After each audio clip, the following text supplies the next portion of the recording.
In this problem, we're going to examine a logarithmic function. We're going to use the function f of x equals 1 minus log base 5 of x minus 2 to find the domain of the function, graph the function. From the graph, determine the range and any asymptotes, find the inverse function, use the inverse to find the range of the function, and then lastly, graph the inverse. I'm going to start by finding the domain of our function. See, the domain will be the set of all real numbers such that x minus 2 is greater than 0. Look at the argument for our logarithm. We need this to be a positive number, so we need x minus 2 to be greater than 0, or x is greater than 2. So the domain for our function is the set of values for x that are greater than 2, or in interval notation, 2 to infinity. In part B, we're asked to graph our function.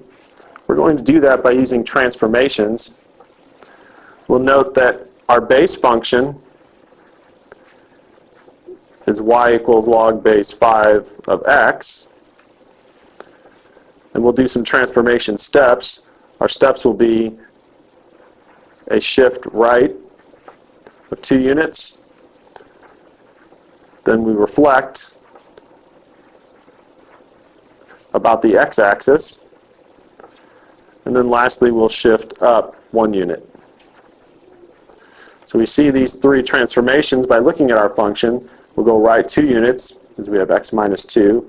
We reflect about the x-axis, the negative outside of the log. And then we go up 1 unit because of the plus 1 that we have out in front here. So we'll start by graphing our base function, y equals log base 5 of x. We know that this base function will have a vertical asymptote at x equal to 0. And if we plot a couple of points to give us the shape of our graph, we pick the point 1, or the value 1 for x. Log base 5 of 1 is 0. So we'll have the point 1 comma 0. If we let x equal 5, log base 5 of 5 is 1. So we'll have the point 5 comma 1. If we go ahead and connect those, and then as we approach our vertical asymptote as we go towards the left, we have a rough graph of our base function, log base 5 of x. And we're going to apply our transformations to the 2 points that we plotted and our vertical asymptote. We'll start with our point 1 comma 0. We'll go right 2 units. It would be at 3 comma 0. Reflecting about the x-axis. We're on the x-axis, so that doesn't change where we are. Then we go up 1 unit. That puts us at the point 3 comma 1. The point 5 1, we go right 2 units. We're at 7 1. Reflect about the x-axis, puts us down at 7 negative 1. And then we go up 1 unit. So we have the point 7 comma 0. We had a vertical asymptote of x equal to 0. If we go right 2 units, we're at x equal to 2. Reflecting about the x-axis doesn't affect the vertical asymptote. Neither does shifting up 1 unit. So for our function, we have a vertical asymptote, x equal to positive 2. We're going to go ahead and connect our 2 points, extend our graph.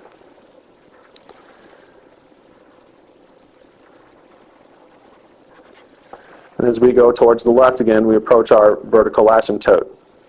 So here we have the graph of f of x. We were asked to determine the range. By looking at the graph, we can see that the range is going to be all real numbers. So we'll say the range is the interval negative infinity to infinity. And any asymptotes, we see that we only have the one vertical asymptote at x equal to 2. Now that we looked at the graph of our logarithmic function, we'll shift our attention to finding the inverse of the function. We were given the function f of x equals 1 minus log base 5 of x minus 2. To find the inverse, we'll first write y equals 1 minus log base 5 of x minus 2. We'll interchange our variables and write x is equal to 1 minus log base 5 of y minus 2. And this will implicitly define the inverse function. Our goal is to now solve for y to explicitly define it. We'll start by subtracting 1 from both sides. So x minus 1 equals negative log base 5 of y minus 2. Multiply both sides by negative 1. We get 1 minus x on the left equals log base 5 of y minus 2. And here we have a logarithmic form.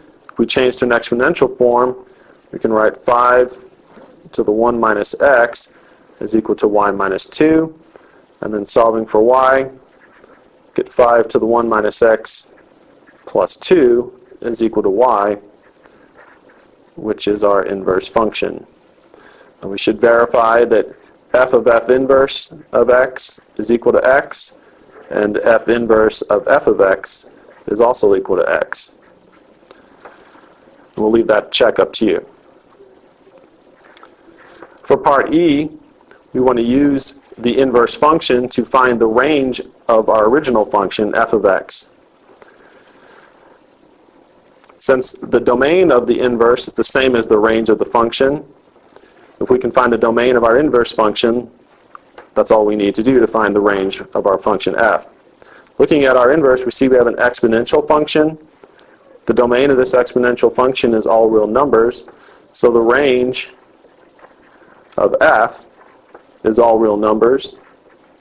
And in interval notation, we'll write that as the interval negative infinity to infinity.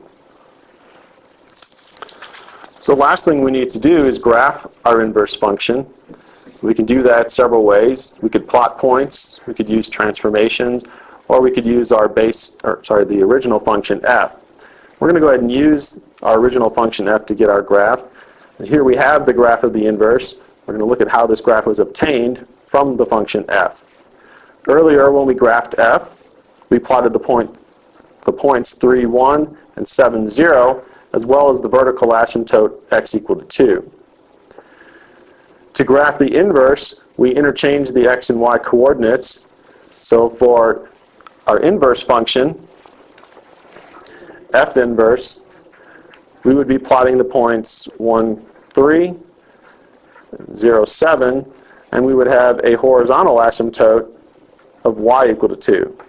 So if we look at our graph, we get the point 1, 3, and we'll have the point 0, 7, and we have our horizontal asymptote of y equal to negative 2. We connect those points with a smooth curve and approach our horizontal asymptote. We have the graph of our inverse function.